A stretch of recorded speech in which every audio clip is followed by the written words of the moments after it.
I stood on the porch of the only home I'd ever known my suitcase. At my feet, as my stepmom's words cut through the thick Tennessee air like a blade. "You're not even blood," she hissed, her eyes like flint, slamming the door so hard the windows shook.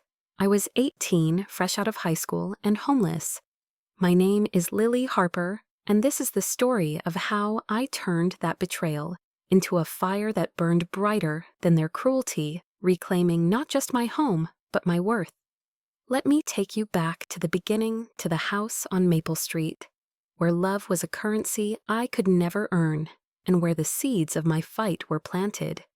I grew up in a small town outside Nashville, where summers were heavy with humidity and winters draped the world in gray. Our craftsman-style house, with its wraparound porch and creaky swing, was my sanctuary. My mom, Anna, was my heart, a soft-spoken painter with a laugh like wind chimes, always weaving wildflowers into my braids. Her canvases burst with color, and she'd whisper dreams of opening a gallery as we painted together.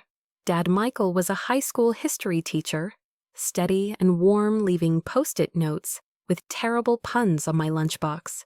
They were my home more than the house itself until a car accident stole them when I was 9. A drunk driver, a rain-slicked road, and just like that, I was an orphan, my world shattered. Deborah, my stepmom, entered my life a year later. She was Dad's colleague, a math teacher with sharp features and a smile that never warmed her eyes. I was 10, still waking from nightmares of flashing lights and sirens. When Dad's lawyer explained the will, the house paid off by Mom, and Dad's life savings was mine, held in trust until I turned 21. Deborah would be my guardian, living with me until then, managing the property. I didn't grasp the legalities, only that she was supposed to care for me. Instead, she turned my home into a place of shadows. At first, Deborah was just cold.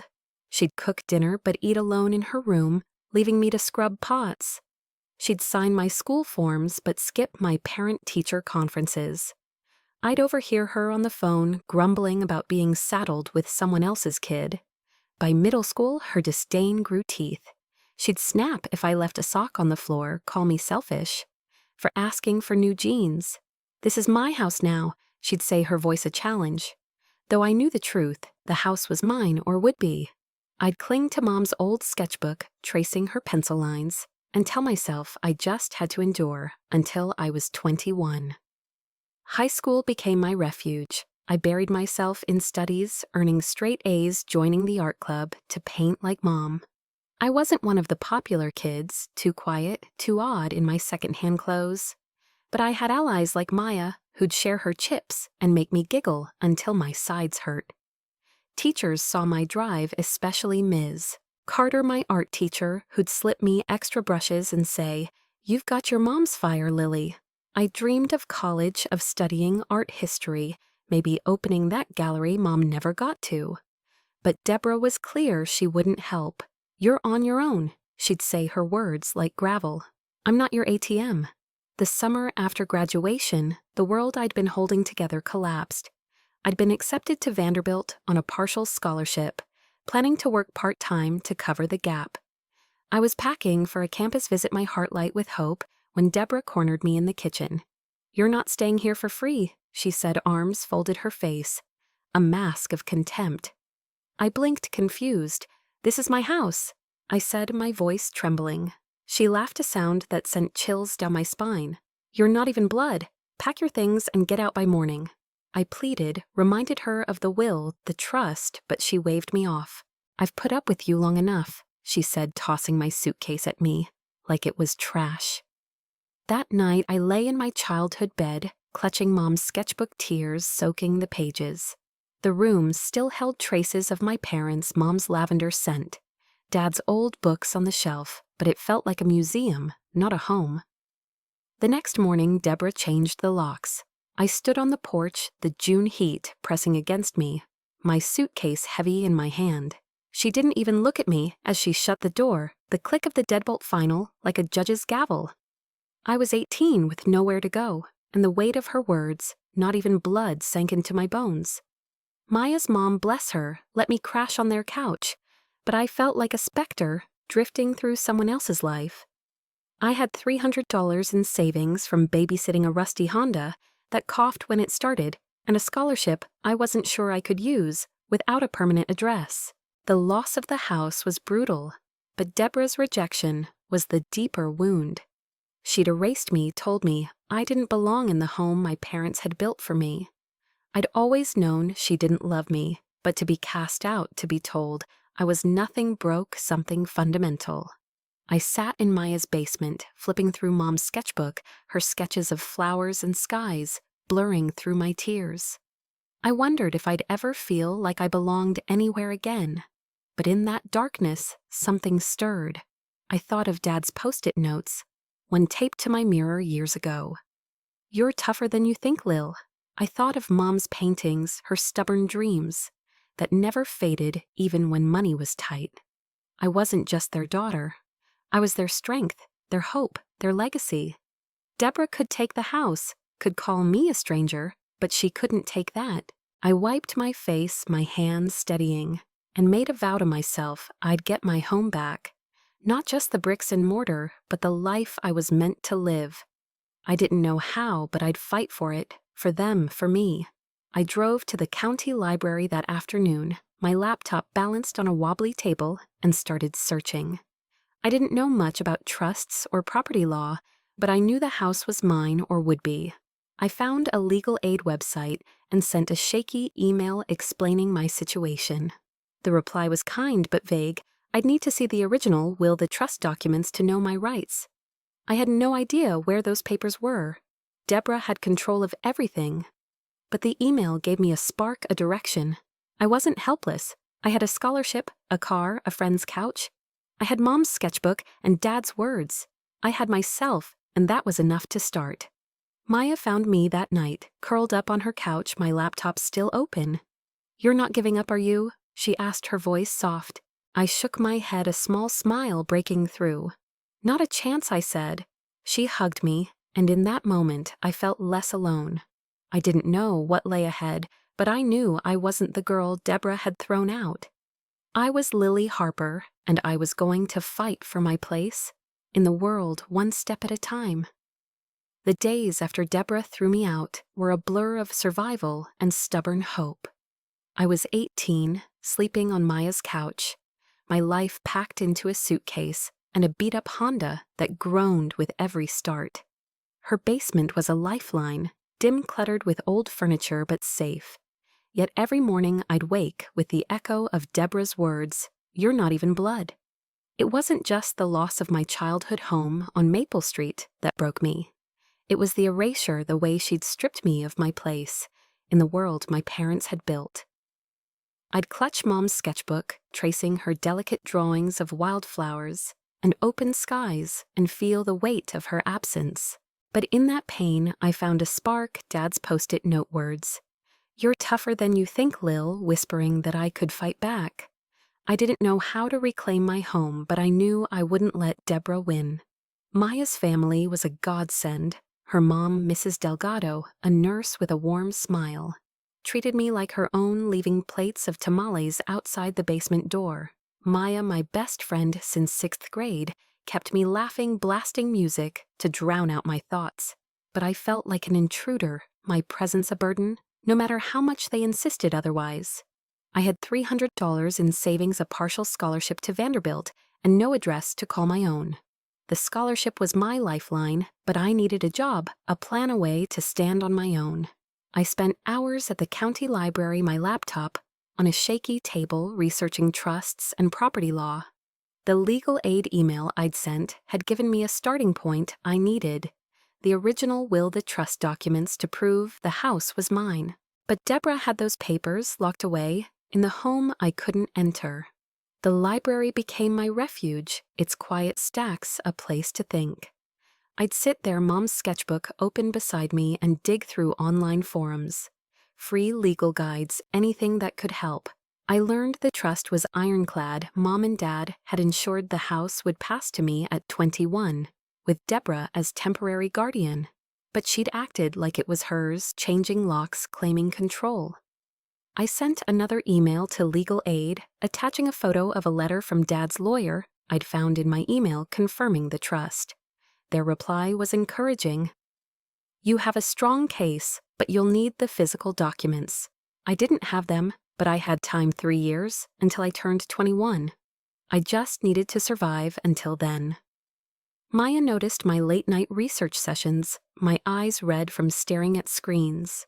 One evening, she dragged me to the kitchen, shoving a mug of hot chocolate into my hands. "You're not alone in this, Lily," she said, her brown eyes fierce. "We're gonna figure it out." Her belief was a tether pulling me back from despair. She helped me apply for jobs, driving me to interviews in her mom's minivan. I landed a part-time gig at a coffee shop near Vanderbilt steaming milk and wiping counters for $9 an hour. It wasn't much, but it was mine, a step towards stability. I enrolled at Vanderbilt, my scholarship covering tuition, and took out a small loan for dorm housing. Moving into the dorm felt like a victory, my first real space since the porch. College was overwhelming, a sea of polished kids who seemed to know exactly where they were going. I was majoring in art history, chasing Mom's dream of a gallery, but I felt out of place. My thrift store jeans stark against their designer bags. My classes were a lifeline, though lectures on Renaissance painters and museum curation gave me a language for the beauty Mom had taught me. I'd sit in the back, taking furious notes, imagining a future where I'd build something lasting. But the nights were hard. In my tiny dorm room, I'd open Mom's sketchbook. Her pencil lines, a reminder of what I'd lost. I'd cry the kind of sobs that left me hollow, wondering if I'd ever feel at home again. Then I met Ms. Carter again. She'd been my high school art teacher, the one who'd seen Mom's spark in me, and now she was a guest lecturer at Vanderbilt. After a talk on women in art, I approached her nervous and reintroduced myself. Her face lit up. "Lily Harper." "I knew you'd go far." Over coffee, I told her everything: Deborah, the house, the trust. She listened, her eyes soft, and said, "You're not just fighting for a house, Lily, you're fighting for your legacy." She offered to connect me with a friend, a pro bono lawyer named Rachel, who specialized in family law. It was a small gesture, but it felt like a door cracking open. Rachel was a godsend. In her cluttered office, surrounded by legal books and empty coffee cups, she reviewed my case. "Your parents' will is clear," she said, peering over her glasses. "The house is yours at 21, and Deborah has no claim. But we need those documents." She agreed to take me on free of charge and suggested I search for any copies of the will, maybe in old family records or with Dad's lawyer. I didn't have much to go on, but Rachel's confidence gave me direction. She also warned me Deborah might fight dirty. Be ready. I nodded, my jaw tight. I'd been ready since the day she locked me out. The coffee shop job and school kept me busy, but I carved out time to search. I called Dad's old lawyer, Mr. Thompson, who was retired and vague, saying his files were in storage. I tracked down a cousin in Knoxville who'd been close to Mom, hoping she had copies. She didn't, but she sent me a box of Mom's things: letters, photos, a locket with a tiny painting, inside a rose Mom had drawn. I wore the locket, its weight a reminder of her love. Each dead end hurt, but I kept going, fueled by the memory of Deborah's sneer. I wasn't just fighting for the house, I was fighting for Mom and Dad, for the life they'd wanted for me. Maya was my rock, sneaking into my dorm with snacks and bad rom-coms to lift my spirits. One night as we sprawled on my bed, she said, "You're like a warrior, you know." Most people would have given up. I laughed, but her words sank in. I was fighting, not just surviving. I started painting again, small canvases in my dorm inspired by Mom's sketches. I'd blend colors late at night, losing myself in roses and sunsets. It wasn't just art, it was a reclaiming a way to feel close to her. Mrs. Carter saw one of my pieces at a student exhibit and urged me to keep creating. "Your paint's in there," she said, "but so is your strength." By my sophomore year, I was finding my footing. I got a better job at the university library, shelving books and helping with digitization projects, which paid enough to ease the loan stress. I was acing my classes, even presenting a paper on women painters at a campus symposium. Rachel and I were still hunting for the will, hitting walls but not stopping. I'd drive to Maple Street sometimes, parking across from the house, watching Deborah's car in the driveway. The porch swing was gone, the garden overgrown, but it was still my home. I'd touch the locket and promise myself I'd be back. The loneliness crept in, though. I'd see families at the coffee shop, moms hugging their kids, and feel a pang. I missed Mom's warmth, Dad's puns, even the idea of a family that didn't exist anymore. Deborah had taken, more than the house, she'd taken my sense of belonging. I'd journal in my dorm, spilling my anger, my hope, my dreams of a gallery. Writing helped me see the Lily I was becoming, scrappy, determined, not the girl Deborah had thrown out. I wasn't sure if I'd ever forgive her, but I knew I wouldn't let her define me. Then came a breakthrough. Rachel found Mr. Thompson's old partner, who had a partial copy of the will in an archive. It wasn't the original, but it confirmed the trust. The house was mine, Deborah's role strictly custodial. Rachel grinned, saying, "This is ammunition. Keep looking for the full documents." I felt a surge of hope, like the tide turning. I was 19, still couch surfing in spirit, but I was building something, knowledge, skills, a future. I wasn't just Lily the orphan, I was Lily the fighter, and I was closer to my home than I'd been in years. Have you ever felt like the world tried to erase you, but you kept writing your own story? I was learning to do that one page at a time, and I wasn't alone. The partial copy of the will was like a match struck in the dark. It didn't light up everything, but it gave me enough to see the next step. I was 19, a sophomore at Vanderbilt, living in a dorm room that felt more like a borrowed space than a home. The memory of Deborah's voice.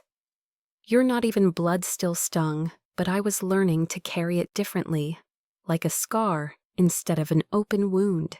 I'd been thrown out of my childhood house on Maple Street, but I wasn't the broken girl on the porch anymore.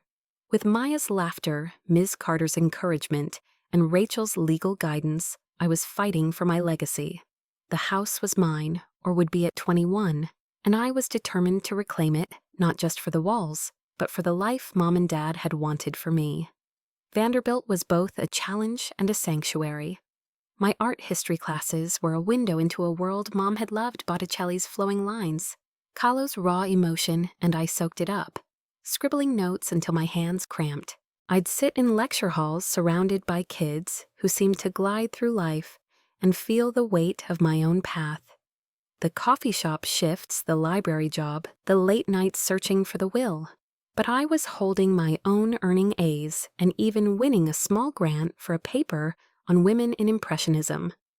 My professors started to notice, one calling me a quiet force. I'd blush, but the words stuck, a reminder. I was more than Deborah's rejection. The library job was a lifeline, paying enough to cover my loan payments, and a few extras like new paints for my dorm room canvases. I'd work the evening shift shelving books and scanning old manuscripts, the quiet hum of the stacks calming my nerves. Sometimes I'd find art books and lose myself in them, imagining Mom beside me pointing out brush strokes. I was painting more two small pieces inspired by her sketchbook, full of roses and stormy skies. They weren't masterpieces, but they were mine, a way to keep her close. I'd hang them on my dorm walls, a patchwork of color, against the beige, and feel a flicker of pride. Maya was my constant, sneaking into my room with takeout and stories about her biology classes. She'd sprawl on my bed, teasing me about my nerd art, but her pride was fierce. "You're gonna own that house and a gallery someday," she'd say, tossing me a fortune cookie. Her belief was a balm, especially on nights when I'd stare at Mom's locket, the tiny rose painting inside, glinting in the lamplight, and feel the ache of being alone. I missed the idea of family, the warmth I'd lost at 9. Deborah hadn't just taken the house, she'd taken my sense of belonging, and I was still learning how to rebuild it. Rachel, my lawyer, was a steady hand. We'd meet monthly in her chaotic office papers, everywhere her coffee mug stained with lipstick. The partial will was a start, but we needed the original documents, Dad's full will, the trust agreement, to challenge Deborah's control. Rachel had tracked down Mr. Thompson's old partner, who'd sent the partial copy, but the full files were in storage, possibly in Deborah's possession. "She's overstepping," Rachel said, her voice sharp. "Changing locks, acting like she owns it. That's not her right. She was digging into property records, looking for leverage, but warned me to be patient." "These things take time, Lily. Stay strong." I nodded, my jaw tight. Patience wasn't easy when I'd drive by Maple Street, seeing the house's faded paint and overgrown garden, a stranger in my own home. I kept searching too. I called every relative I could think of, even distant ones Mom had mentioned in her letters. Most were sympathetic, but unhelpful, their memories vague. I found an old family friend, Mrs. Ellis, who'd taught with Dad. Over tea in her cluttered living room, she gave me a photo of Mom and Dad at their wedding. Mom's smile bright. "They loved you so much," she said, her eyes soft. She didn't have the will, but promised to look through her attic. It was another dead end, but the photo went in my dorm, taped above my desk. A reminder of what I was fighting for. The fight wasn't just legal, it was emotional. I'd lie awake, the dorm's hum, a faint backdrop, and wrestle with Deborah's words. Not even blood. They made me question my place, my worth. I'd journal to quiet, the noise filling pages with my anger, my dreams, my memories of Mom's wildflowers and Dad's puns. Writing helped me see the Lily I was becoming, scrappy, relentless, not the girl Deborah had discarded. I started therapy through the university, a free service that felt like a luxury.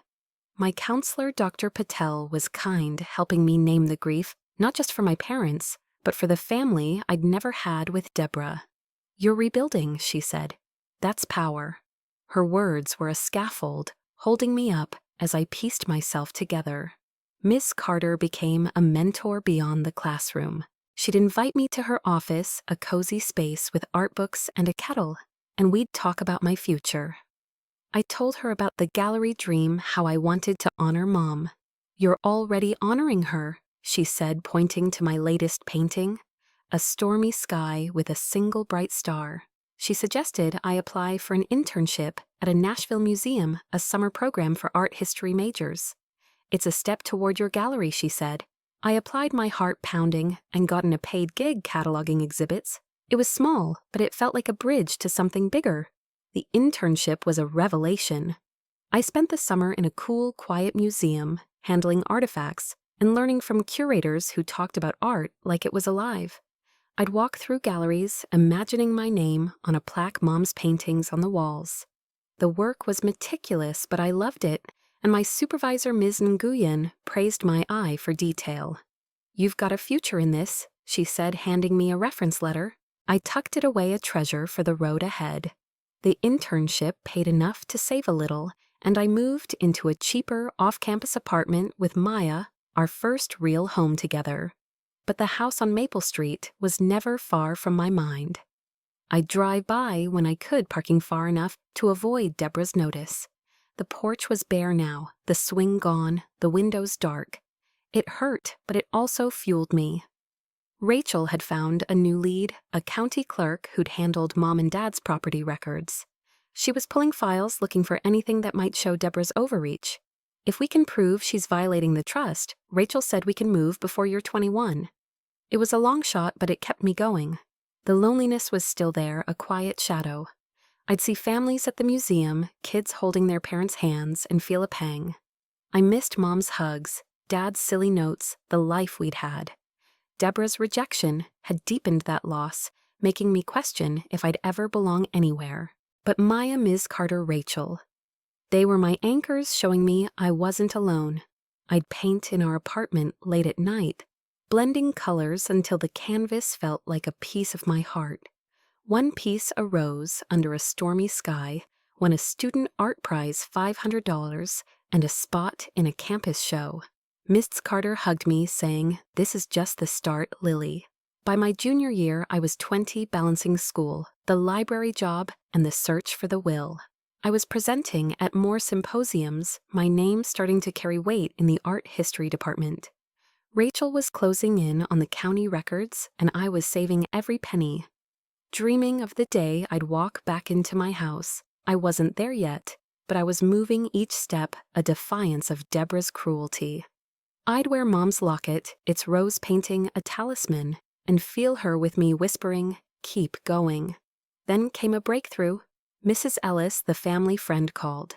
She'd found a box in her attic, Dad's old teaching files, mixed with personal papers. "There's an envelope labeled Will," she said, her voice trembling. My heart stopped. I drove to her house that weekend, Maya beside me, and opened the box with shaking hands. There it was, the original will, signed by Mom and Dad, naming me the sole heir to the house with the trust details clear. I cried, clutching it, Maya hugging me tight. It was the key. I'd been searching for, the proof I needed to fight back. Have you ever held your future in your hands, knowing it came from your past? I did, and it felt like coming home, even if I wasn't there yet.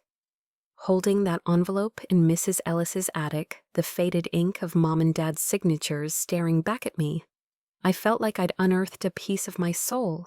I was 20, a junior, at Vanderbilt, balancing art history classes, a library job, and a fight to reclaim my childhood home on Maple Street. Deborah's words, "You're not even blood," had cast me out 2 years ago, leaving me homeless and heartbroken. But with Maya's fierce loyalty, Ms. Carter's mentorship, and Rachel's legal savvy, I'd been rebuilding step by stubborn step. The original will was more than paper. It was proof that the house was mine, held in trust until I turned 21. I hugged Maya, tears streaming, and knew this was the moment everything could change. I wasn't just fighting for a house, I was fighting for my parents' legacy, for the Lily they'd believed in. Driving back to Nashville, the will tucked safely in my bag, I felt a mix of triumph and fear. Rachel had warned me Deborah might fight dirty, and I wasn't naive. She'd changed the locks, acted like the house was hers. But now I had ammunition. Maya, bouncing in the passenger seat, blasted our favorite pop playlist, shouting, "You're gonna take her down." Lil, I laughed, but my stomach churned. The will was a weapon, but using it meant confronting Deborah, stirring up wounds I'd barely begun to heal. I touched Mom's locket, the tiny rose painting inside, grounding me, and told myself I was ready. I had to be. Rachel was ecstatic when I showed her the will. In her cluttered office, she pored over the pages, her glasses slipping down her nose. "This is gold," she said, grinning. "It confirms everything. The house is yours. Deborah's just a custodian. She has no legal claim." She explained our next steps file, a motion to enforce the trust, demand access to the house, and potentially sue for damages if Deborah had violated her role. "She might contest it," Rachel warned, "but this document is airtight. Your parents made sure of that." I nodded, my heart racing. The idea of facing Deborah in court was daunting, but the thought of walking back into my home kept me steady. The legal process was slow, a tangle of paperwork and waiting. Rachel filed the motion, and we sent Deborah a formal notice demanding she vacate the house or face a lawsuit. I didn't expect her to comply. She'd been too comfortable playing owner, but I hoped it would shake her. Meanwhile, I threw myself into school and work, needing the rhythm to keep me grounded. My art history classes were a refuge, each lecture on Monet or O'Keeffe, a reminder of Mom's dreams. I was excelling, presenting at a regional conference on feminist art, my name starting to ripple in academic circles. My professors called me promising, and I clung to that, a lifeline against the uncertainty of the legal fight.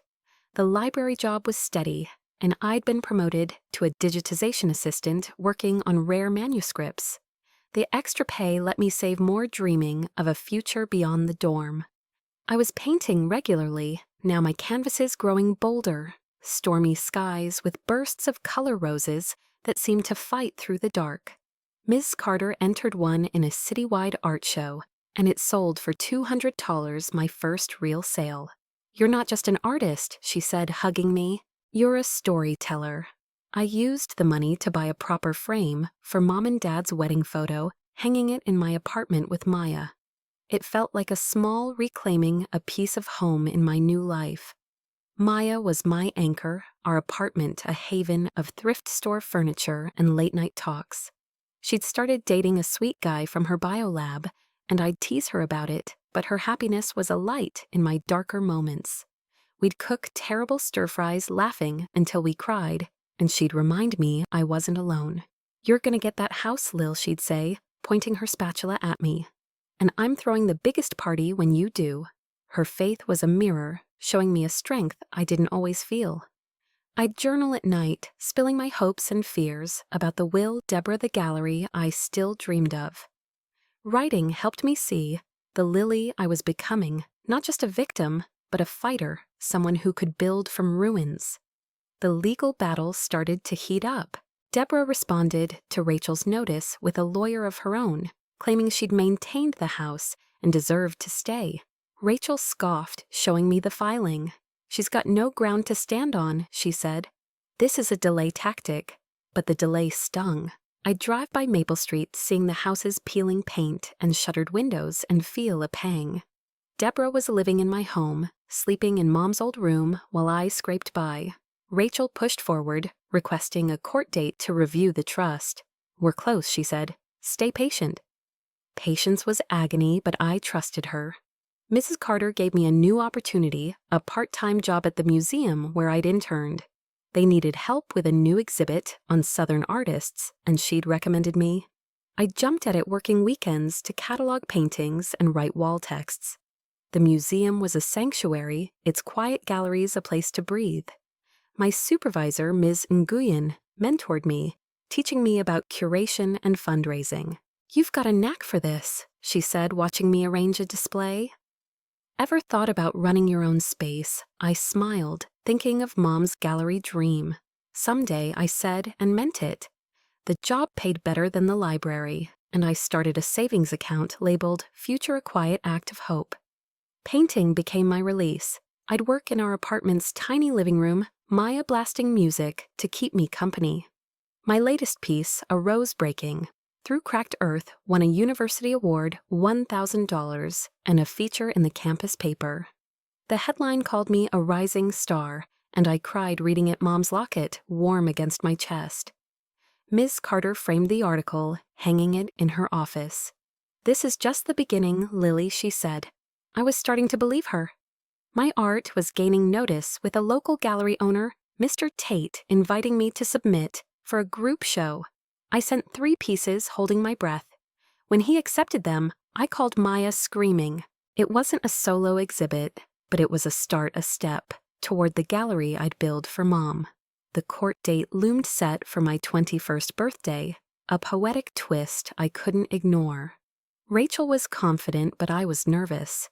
Deborah's lawyer was pushing for mediation, claiming she'd invested in the house repairs taxes.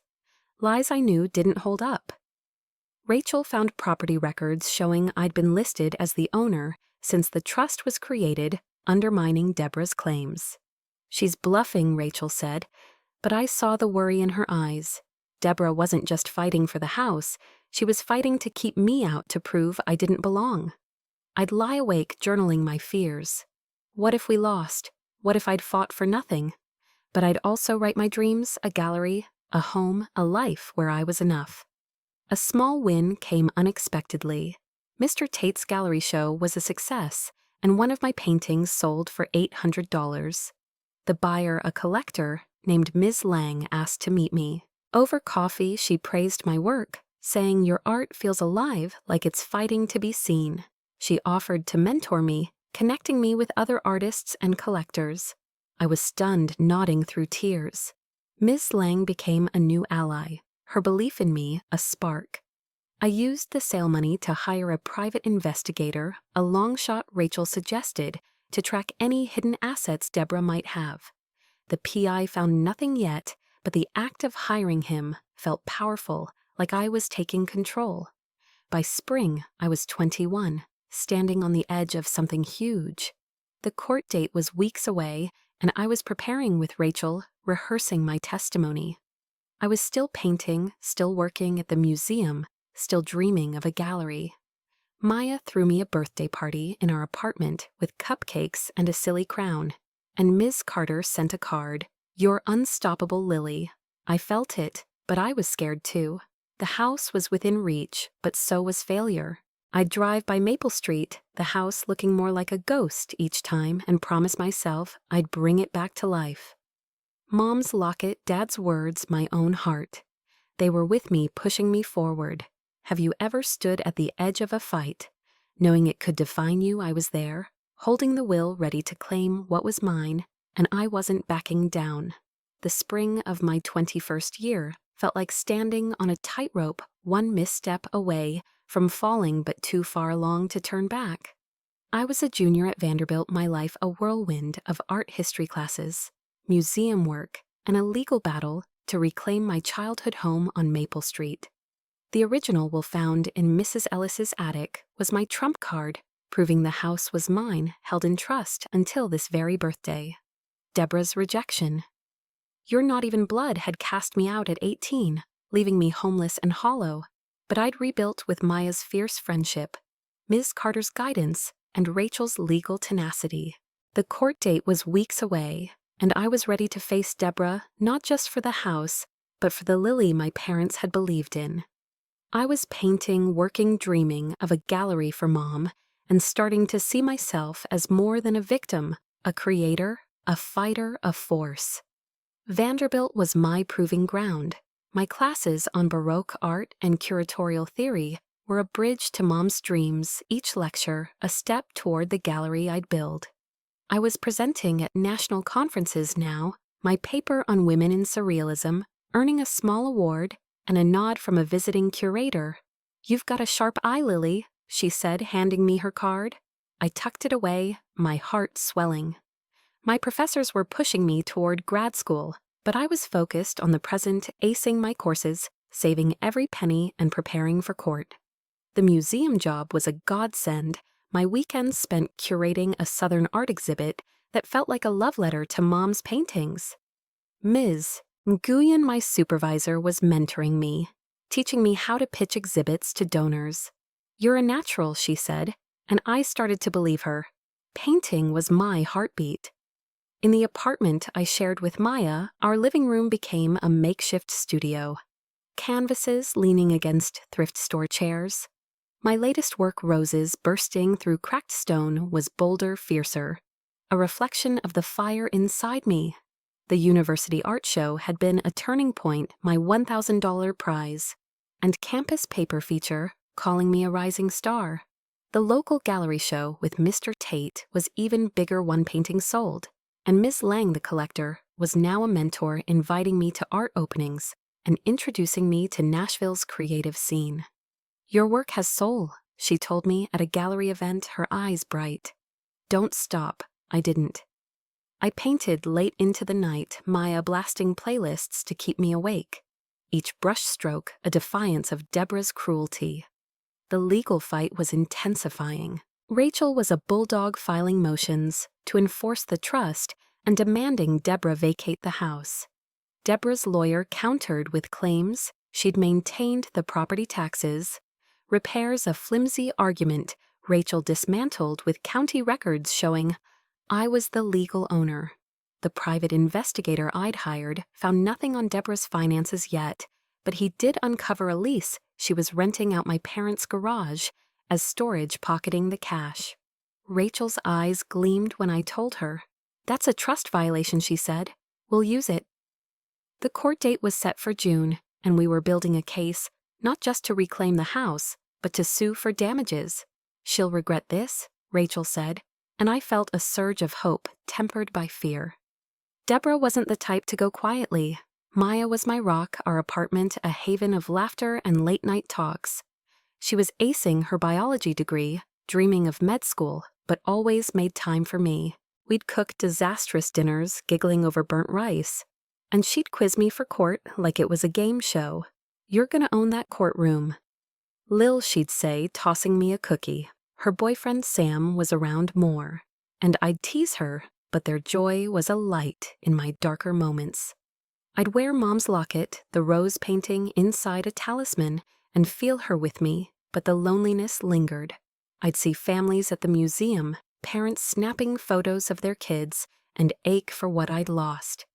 Deborah hadn't just taken the house, she'd taken my sense of family and I was still learning how to fill that void. Ms. Carter was a guiding star. She'd have me over for tea, her office a cozy clutter of art books and sketches, and we'd talk about my future. I told her about the gallery dream, how I wanted to honor Mom. "You're already doing it," she said, pointing to my latest painting, a star-lit sky over a broken field. She connected me with a Vanderbilt alum, Clara, who ran a small art nonprofit. Clara was in her 50s, with silver hair and a warm laugh, and she offered me a part-time role helping with community art programs. "You've got a gift for connecting people to art," she said, after I led a workshop for kids. The job paid enough to boost my savings, and Clara's belief in me was a new kind of family, one that saw me for me. The gallery world was opening up. Miss Lang invited me to a major Nashville art fair where I networked with collectors and curators, my paintings displayed in a student booth. 2 sold for $1,500 each, a fortune to me, and a curator from Atlanta asked to feature my work in a regional show. I was stunned, nodding through tears. The money went into my future account now at $5,000, a nest egg for the gallery or legal fees. Ms. Lang pulled me aside at the fair, her voice serious. "You're not just an artist, Lily. You're a brand. Start thinking bigger." Her words lit a fire. I wasn't just painting for myself anymore. I was building a legacy. The court prep was grueling. Rachel had me practice my testimony role-playing Deborah's lawyer's questions. "Why didn't you contest earlier?" she'd ask, mimicking their tone. I'd answer voice steady. "I was 18, homeless and scared. But I'm not now. We had the will the county, records the lease violation." Rachel was confident, but I was nervous. Deborah's lawyer was pushing for a settlement, offering to let me buy the house at market value, a cruel joke since it was mine. Rachel shut it down, but the move showed Deborah's desperation.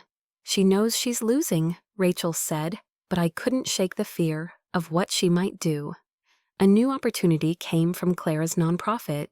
They were launching a youth art festival, and she asked me to co-direct it, a paid role that meant curating student work and securing sponsors. I jumped at it, pouring my heart into the project. The festival was a success, with 200 kids showcasing their art, and a local paper called me a young visionary. Clara hugged me, saying, "Your mom would be so proud."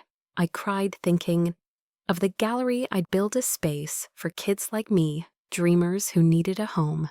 The festival earned me a small grant, $2,000, which I saved my future account growing. By May, I was balancing school, the museum, the nonprofit, and court prep. I was exhausted but alive. Each win sold paintings, festival success, academic nods, building a foundation. My art was gaining traction with a solo show planned at Mr. Tate's gallery after graduation. I was presenting at a National Art History Conference, my name on the program next to PhDs. Rachel was finalizing our case, the PI uncovering more. Deborah had taken a second mortgage on the house, illegal under the trust. "This is our knockout punch," Rachel said. I felt the tide turning, but the fear lingered. Deborah had hurt me before. She could again. I'd drive by Maple Street, the house looking sadder, each time peeling paint, dead grass. I'd park, touch Mom's locket, and promise to bring it back to life. My paintings, my work, my fight, they were all for that house, for Mom and Dad, for me. I was 21, on the cusp of victory, but the battle wasn't over. I'd journal at night, writing to Mom. "I'm almost there. I'm making you proud." I was scared, but I was ready.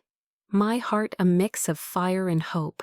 Have you ever fought for something so hard it became part of you? I was fighting for my home, my worth, and I was closer than ever to winning. The summer of my 21st year was a crucible, forging me into someone I barely recognized but fiercely admired. I was a senior at Vanderbilt, my days a blur of art history, seminars, museum curation, and a legal battle to reclaim my childhood home on Maple Street. The original will unearthed from Mrs. Ellis's attic was my sword, proving the house was mine, held in trust until I turned 21. Deborah's rejection.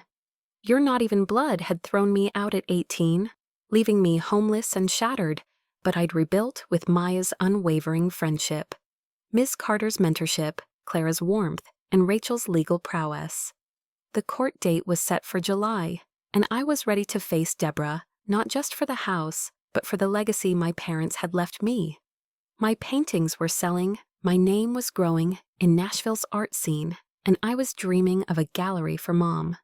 I was no longer the girl on the porch. I was Lily Harper, artist fighter, and on the verge of victory. Vanderbilt was my proving ground, my final year a crescendo of achievement. My thesis on women in Southern art was earning buzz with a professor urging me to publish it. I presented at a national conference in Chicago, my session packed with curators and academics who called my work fresh and vital. I was offered a graduate fellowship at the University of Texas, a full ride, but I deferred, focused on the house and my gallery dream. My classes were a love letter to Mom, each lecture on O'Keeffe or Basquiat, fueling my vision. I was graduating summa cum laude, my name on the dean's list, a far cry from the kid Deborah had called worthless. The museum job was my anchor, my role expanding to co-curating a major exhibit on Tennessee artists. Ms. Nguyen trusted me with donor pitches, and I landed a $10,000 grant from a local foundation, earning a bonus and a title assistant curator. "You're going places, Lily," she said, her smile wide. I saved the bonus, my future account now at $8,000, a nest egg for the gallery or legal costs. The work was demanding but joyful. Each painting I hung a step toward Mom's dream. I'd walk the galleries after hours, imagining my name on a wall, my art beside hers. Painting was my soul. In the apartment I shared with Maya, our living room was a riot of color canvases stacked against walls. My latest series, Roses, breaking through stone stars, piercing dark skies, was my story, in paint, raw and unyielding. The solo show at Mr. Tate's gallery was set for post-graduation, but he'd already sold 2 pieces from my earlier work for $2,000 each. Ms. Lang, my collector mentor, was pushing me to exhibit in Atlanta, connecting me with a curator who wanted a solo show there. "You're not just local talent," she said, at a dinner with artists. "You're national." I was stunned, but her belief lit a fire. I painted with a new urgency, each piece a declaration. I was here, I was enough. The legal fight was a storm gathering force. Rachel was relentless, building a case with the Will County records and evidence of Deborah's violations. Renting out the garage, taking a second mortgage, both illegal under the trust. The private investigator uncovered more. Deborah had lied about maintenance costs, pocketing insurance payouts meant for repairs. "She's built a house of cards," Rachel said, her eyes gleaming. We filed for damages, seeking back rent and penalties. Deborah's lawyer pushed for mediation, offering a cash settlement. To share the house, a desperate move Rachel rejected. "She's scared," Rachel said. "She knows she's done." The court date was weeks away, and we were ready, but I was terrified. Deborah had hurt me before. What would she do when cornered? Maya was my haven, our apartment a bubble of warmth. She was applying to med schools, her optimism infectious, and we'd celebrate her acceptances with cheap wine and dance parties. Sam, her boyfriend, was family, now helping me practice my testimony with goofy lawyer impressions. "You're gonna crush it, Lil," he'd say, and Maya would nod her eyes fierce. They threw a small party for my 21st birthday with Clara and Ms. Carter there, gifting me a sketchbook with Lily's gallery embossed on the cover. I cried, hugging them, my chosen family stronger than the one I'd lost. I'd wear Mom's locket, the rose painting inside a constant, and feel her with me. But the ache for a real family lingered. I'd see parents at the museum, laughing with their kids, and wonder if I'd ever have that again. Clara's nonprofit was a second home. My role as co-director of the Youth Art Festival had grown, and I was leading workshops, securing sponsors, and mentoring kids who reminded me of myself, dreamers with big hearts and small chances. The festival won a community award, and I was invited to speak at a City Arts Council event, my name in the program, as Lily Harper, artist and advocate. Clara hugged me, saying, "You're building your mom's legacy already." I used my festival stipend to fund a scholarship for young artists, naming it after Mom. The Anna Harper Fund, I called it, and when I announced it at the festival, the crowd cheered. Clara's eyes wet. It was small, but it felt like planting a seed. The art world was opening wide. The Atlanta curator confirmed my solo show for next year, and Ms. Lang introduced me to a New York gallery owner who wanted to see my portfolio. I was invited to a prestigious art residency in Savannah, a month-long program to create and network. I accepted, my heart pounding. This was the path to a gallery, to Mom's dream made real. My paintings were selling faster, with a collector in Chicago buying one for $3,000. I saved every dollar my future account at $12,000, a foundation for the life I was building. Ms. Lang's words echoed, "You're a brand." I was starting to see it not just as an artist, but as a force, someone who could change things. The court prep was intense. Rachel had me rehearse my story, being thrown out, surviving, finding the will, until it was muscle memory. "You're not just a plaintiff," she said. "You're a survivor, and the judge needs to see that." We had everything: the will, the mortgage fraud, the lease violation. The PI found one last piece. Deborah had tried to sell the house, last year stopped only by the trust's restrictions. "She's desperate," Rachel said. "We've got her." But I was scared. Deborah's lawyer was aggressive, hinting at countersuits for abandonment. It was nonsense, but it rattled me. I'd journal at night, writing to Dad. "I'm fighting for us. I hope you see it." His post-it note, "You're tougher than you think," was taped to my mirror, a daily reminder. A new win came unexpectedly. The Savannah residency offered a stipend and a chance to exhibit at a regional museum. I spent the month there painting a series called Roots, Roses, and Stars, woven through broken earth.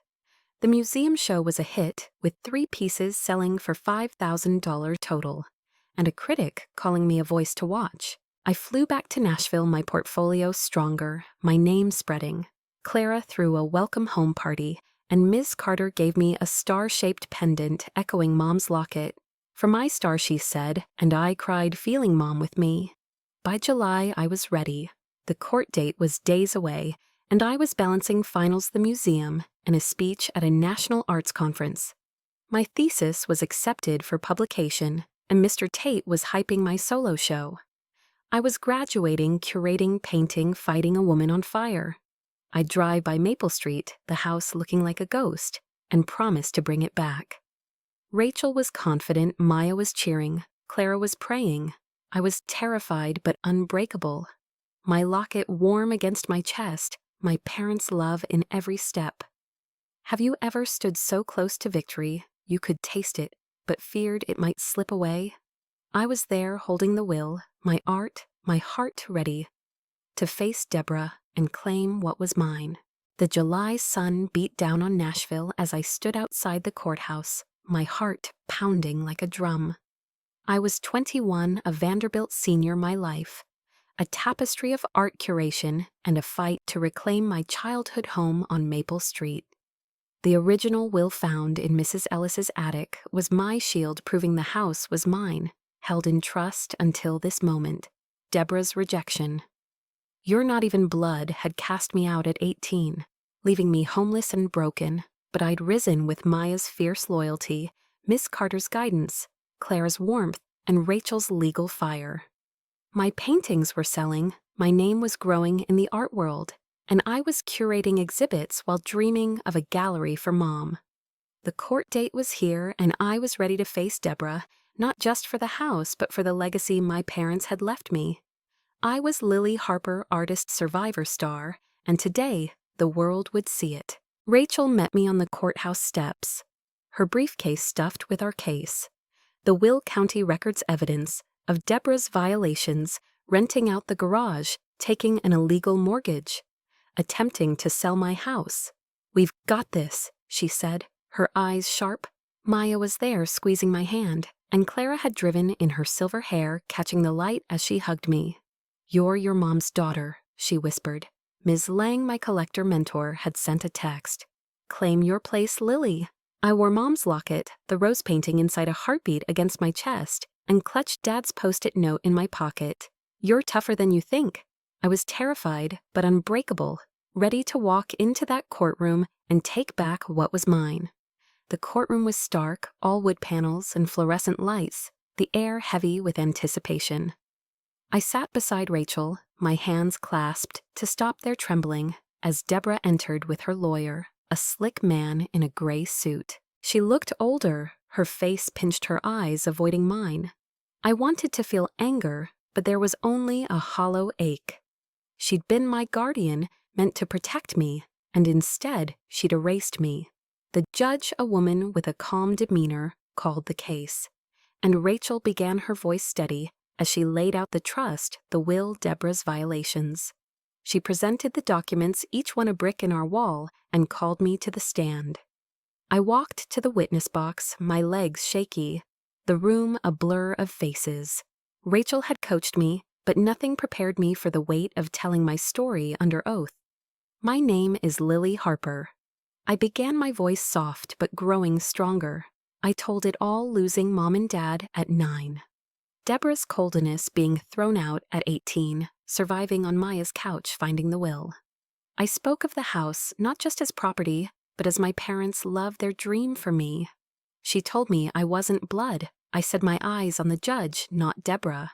"But that house is my blood, my mom's paintings, my dad's books, my home." The room was silent, the judge's pen pausing. Rachel nodded, and I stepped down, my heart racing but lighter. Deborah's lawyer tried to twist it, claiming she'd cared for me, maintained the house. Rachel dismantled him, presenting the lease agreement, the mortgage fraud, the attempted sale. Ms. Harper was a minor cast out illegally, she said, her voice like steel. Ms. Deborah violated her fiduciary duty. The judge's questions were sharp, cutting through the lawyer's bluster. Deborah took the stand, her voice thin, claiming she'd earned the house through years of sacrifice. I wanted to scream, but Rachel's hand on mine kept me still. The judge adjourned for deliberation, and I left the courtroom, Maya and Clara flanking me, their arms a shield. The wait was agony.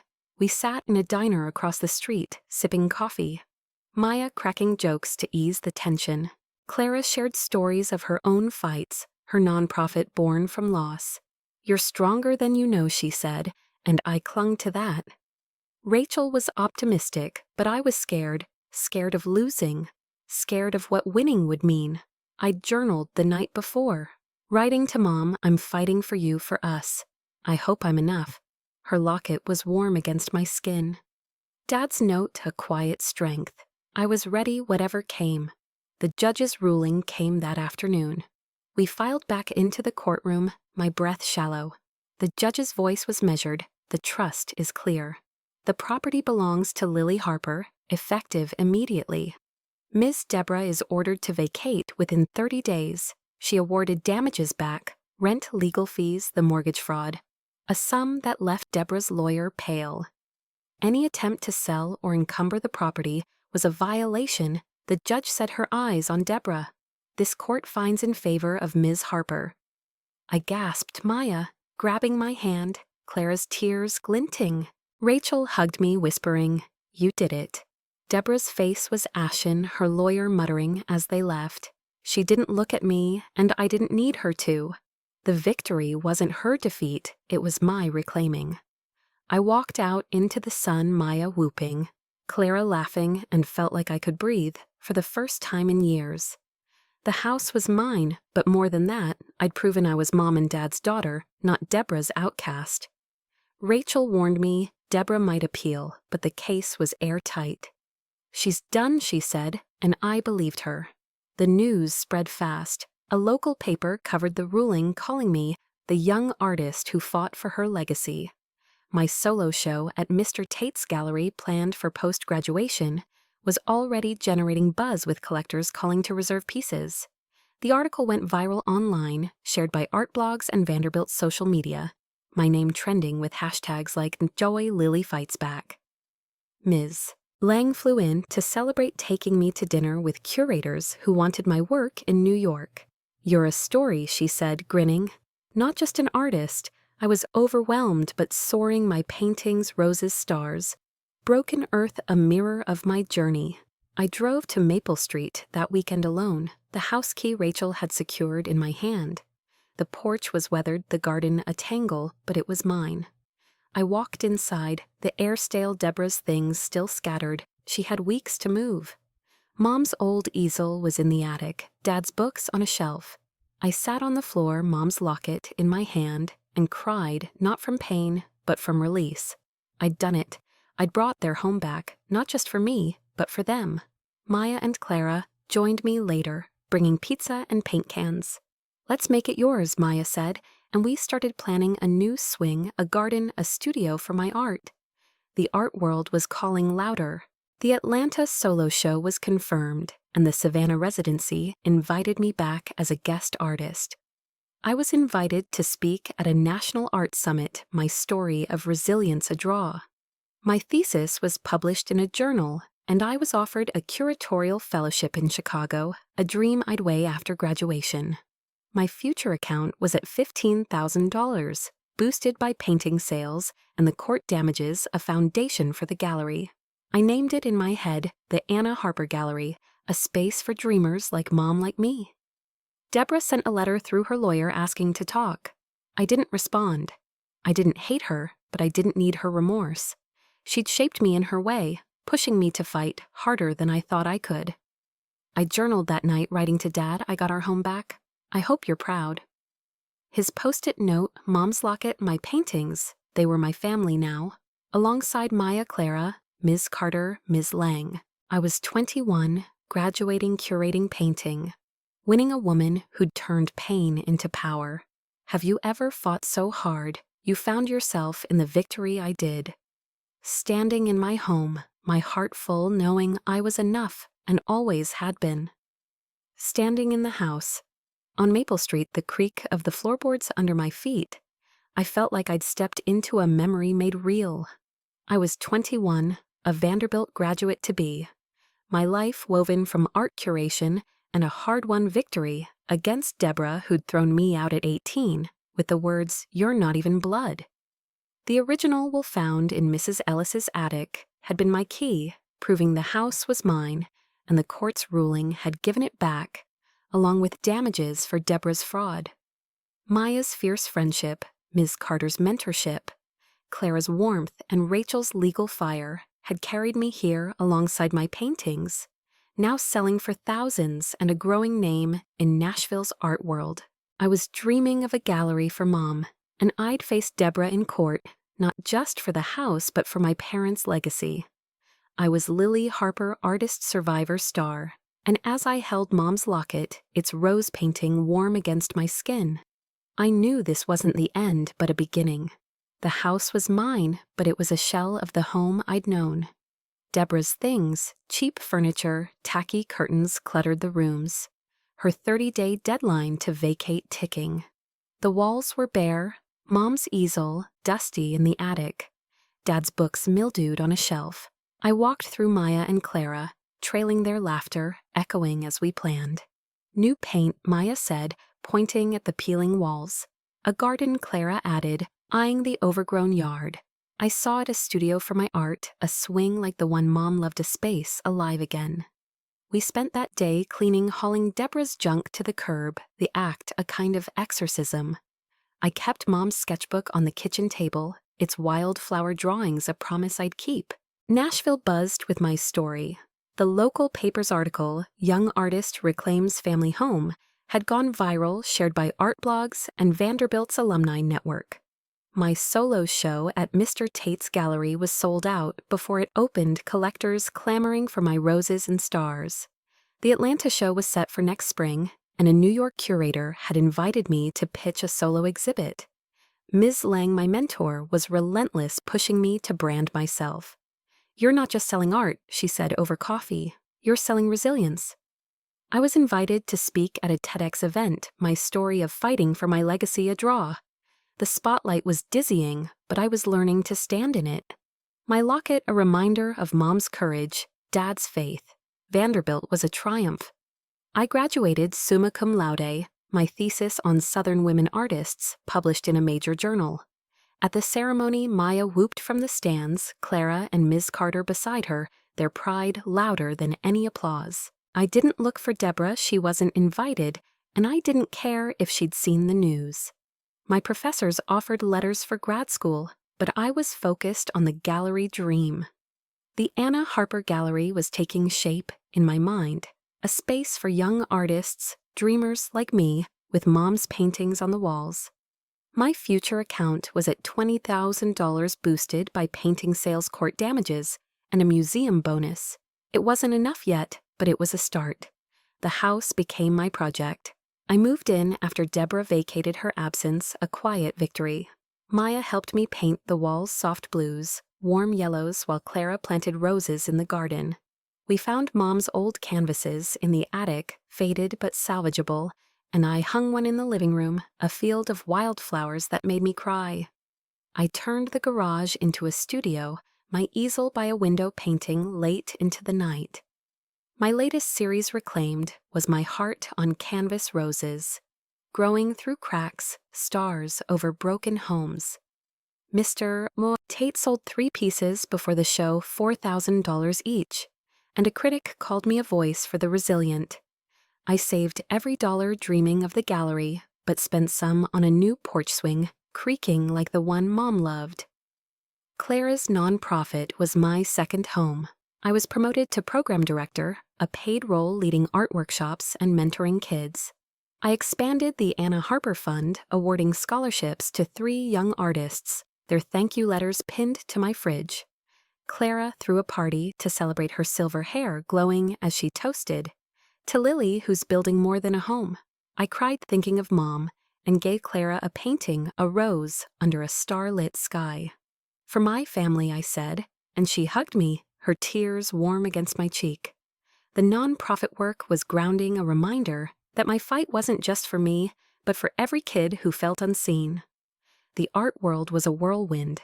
The TEDx talk filmed in Nashville went viral, racking up 1 million views. I spoke about losing my parents, surviving Deborah, reclaiming my home not as a victim, but as a creator. Your worth isn't what others take. I said, my voice steady. It's what you build. The audience stood, and messages flooded my inbox, artists, survivors. Kids who saw themselves in me. The New York curator offered a solo show for next year, and I accepted, my heart pounding. Ms. Lang connected me with a gallerist in London, hinting at international exhibits. I was 22, my name crossing borders. My paintings a story the world wanted to hear. Deborah reached out once a letter slipped under the door before she left. I'm sorry, it read, claiming she'd been overwhelmed as my guardian. I read it, then burned it in the backyard, the ashes scattering in the wind. I didn't hate her, she'd shaped me in her cruel way, pushing me to fight harder than I thought I could. But I didn't need her apology. I had Maya's laughter, Clara's wisdom, Ms. Carter's pride, Ms. Lang's vision. I had my team at the nonprofit, my collectors, my growing audience. I had Mom's locket, Dad's post-it note, my canvases full of stars. I had myself, and that was enough. The house was alive again. I hosted a small party, Maya, Clara, Ms. Carter, a few Vanderbilt friends on the porch, fairy lights twinkling. We laughed, ate Clara's pie, and toasted to new beginnings. I started planning the gallery in earnest, scouting spaces in Nashville, my future account at $30,000, with a grant from the Arts Council. The Anna Harper Gallery would open in 2 years. I decided a space for dreamers with a room for Mom's restored paintings. I was curating a new museum exhibit, teaching workshops painting for New York. I was offered a guest lecture at Vanderbilt, my story, part of their art history curriculum. I was 22, living a life I'd fought for each step, a brushstroke on a canvas I was still creating. I journaled every night, writing to Mom and Dad, I got our home back. I'm building your dreams. I forgave Deborah, not for her, but for me, letting go of the weight I'd carried. I didn't need her to see me. She was gone, and I was here shining. I kept the locket on my desk, the post-it note framed beside Mom's wedding photo. I started a new painting, a single rose against a dawn sky, calling it enough. It was for me, for every woman who'd been told she wasn't, for every fight that felt too big. I was Lily Harper, and I was enough. The future was open, a canvas waiting for my colors. I'd travel for the New York show, mentor more kids open the gallery. I'd paint Teach Speak Love on my terms in my home. I'd build a family not of blood, but of heart, Maya Clara, and the countless others who'd carried me. My worth didn't depend on Deborah's validation or anyone's. It was in the roses I painted the home I reclaimed the dreams I was making real. I was 22, just starting, and the world was waiting. Have you ever found your worth in the fight you thought you'd lose? I did. And it's a victory I'll carry forever. You're enough too, shine not for them, but for you.